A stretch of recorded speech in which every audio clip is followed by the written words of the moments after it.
Hello guys, ഇൻഷട്രൂത്ത് here. ഇന്ന് ഞാൻ നിങ്ങളോട് പറയുന്നത് പെൻഗ്വിനുകളെ കുറിച്ചാണ്. പക്ഷി എന്ന് പറയുമെങ്കിലും പറക്കാൻ കഴിവില്ലാത്ത ജീവികളാണ് പെൻഗ്വിനുകൾ. പൊതുവെ തണുപ്പുള്ള പ്രദേശങ്ങളിൽ ജീവിക്കുന്ന പെൻഗ്വിനുകൾ പലപ്പോഴും മനുഷ്യരെ പോലെ വർഷങ്ങളോളം ഒരു പങ്കാളിയുമായിട്ടാണ് ഇണചേരുന്നതെന്നാണ് കണക്കാക്കുന്നത്. കൂട്ടുകാർക്കെന്ന് ഞാൻ ഈ പെൻഗ്വിനുകളെ കുറിച്ച് പല അമ്പരപ്പിക്കുന്ന കാര്യങ്ങളും പറഞ്ഞു തരാം. മനുഷ്യരെ പോലെ തന്നെ പെൻഗ്വിനുകൾക്കിടയിലും വിവാഹമോചനം അല്ലെങ്കിൽ വേർപിരിയൽ ഉണ്ടെന്ന റിപ്പോർട്ട് പുറത്തു വന്നിരുന്നു. കുറച്ചു നാളുകൾക്ക് മുമ്പ് എക്കോളജി ആൻഡ് എവല്യൂഷൻ ജേണലാണ് ഇക്കാര്യം പുറത്തുവിടുന്നത്. 10 വർഷത്തോളം നീണ്ട പഠനത്തിന്റെ റിപ്പോർട്ടാണ് ഇതിലുണ്ടായിരുന്നത്. ഓസ്ട്രേലിയയിലെ ഫിലിപ്പ് ദ്വീപിലെ 37,000 പെൺകിളികളുള്ള ഒരു കോളനിയെയാണ് ഇവ പഠനത്തിനായി തിരഞ്ഞെടുത്തത്. ജന്മം നൽകുന്ന കുഞ്ഞിന്റെ എണ്ണത്തിൽ തൃപ്തിയില്ലെങ്കിൽ പെൻഗ്വിനുകൾ പുതിയ ഒരു ഇണയെ തേടുന്നതായി പറയുന്നു. എന്നാൽ ഇണകളെ വഞ്ചിക്കാനും ഇവ മടിക്കാറില്ല.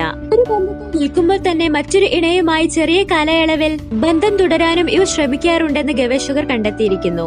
ഇണചേരലിൽ സംതൃപ്തി ഉണ്ടാകാതെ വരുമ്പോൾ ഇവ വേർപിരിയാറുണ്ടത്രേ. തുടർന്ന് അടുത്ത ഇണയെ തേടിപ്പോകും.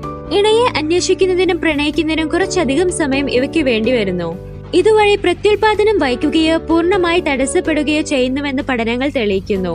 കൂട് നിർമ്മാണം, മുട്ട ഇൻക്യുബേഷൻ, കുഞ്ഞുങ്ങളെ വളർത്തൽ തുടങ്ങിയ സങ്കീർണമായ ജോലികൾ ഏകോപിപ്പിക്കുന്നതിൽ പുതിയ ജോഡികൾ അത്ര കാര്യക്ഷമമാകില്ല.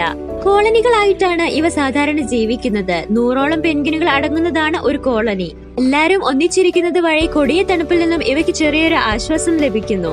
താപനില 0-ന് താഴെയാകുമ്പോൾ പെൻഗ്വിനുകൾ തന്റെ കാലിലേക്കുള്ള രക്തചംക്രമണം വർദ്ധിപ്പിക്കുന്നു. ഇവയുടെ പാദങ്ങൾ ഒരിക്കലും മരവിക്കില്ല. പെൻഗ്വിനുകൾ കൂടുതലായും വെള്ളത്തിലാണ് ചിലവഴിക്കുന്നത്. ഞണ്ടുകൾ അടക്കമുള്ളവയെ വേട്ടയാടും. ഏകദേശം 20 വർഷമാണ് പെൻഗ്വിനുകളുടെ ആയുസ്. മണിക്കൂറിൽ 15 മൈൽ വരെ വേഗത്തിൽ നീന്താനുള്ള ശക്തി ഇവയ്ക്കുണ്ടത്രേ. ഇനി ഇവയുടെ കുഞ്ഞുങ്ങളെ പരിപാലിക്കുന്ന രീതി പറയാം. ഇവ വർഷങ്ങളോളം കഴിയുന്നു. 1-2 മുട്ടകളാണ് ഇവയിടുക. വേനൽക്കാലത്താണ് പൊതുവെ പെൻഗ്വിനുകളുടെ പ്രജനന കാലം തുടങ്ങുന്നത്. എന്നാൽ ജന്റു പെൻഗ്വിനുകളുടെ പ്രജനനം ശീതകാലത്താണ്. 35 മുതൽ 36 ദിവസങ്ങൾ വരെ മുട്ട വിരിയാൻ എടുക്കുന്നു. കുഞ്ഞുങ്ങളെ പരിപാലിക്കേണ്ട ഉത്തരവാദിത്തം ആൺ പെൻഗ്വിനുകൾക്കാണുള്ളത്. ഓഗസ്റ്റ് മാസത്തിലാണ് മുട്ട വിരിഞ്ഞ് കുഞ്ഞുങ്ങൾ പുറത്തു വരുന്നത്. ഈ സമയം പെൺ പെൻഗ്വിനുകൾ കോളനികളിലേക്ക് മടങ്ങുന്നു. തണുപ്പിനെ സ്വന്തമായി നേരിടാൻ ശക്തി പ്രാപിക്കുന്നതുവരെ ഓരോ കുഞ്ഞും അതിന്റെ മാതാപിതാക്കളുടെ ഒരു കാലിൽ നിൽക്കുന്നു. എന്നിരുന്നാലും പുതിയ കുഞ്ഞുങ്ങൾക്ക് തണുപ്പ് മാത്രമല്ല ഭീഷണി. മുട്ടകളോ കുഞ്ഞുങ്ങളോ നഷ്ടപ്പെട്ട പെൻഗ്വിനുകൾ കുഞ്ഞുങ്ങളെ വളർത്തുന്ന മാതാപിതാക്കളെ തടസ്സപ്പെടുത്തുന്നു. ഇതിലൂടെ കുഞ്ഞുങ്ങളുടെ മരണനിരക്ക് വർദ്ധിക്കുന്നു. കൂട്ടുകാർക്ക് വീഡിയോ ഇഷ്ടപ്പെട്ടാൽ ചാനൽ സബ്സ്ക്രൈബ് ചെയ്യണേ.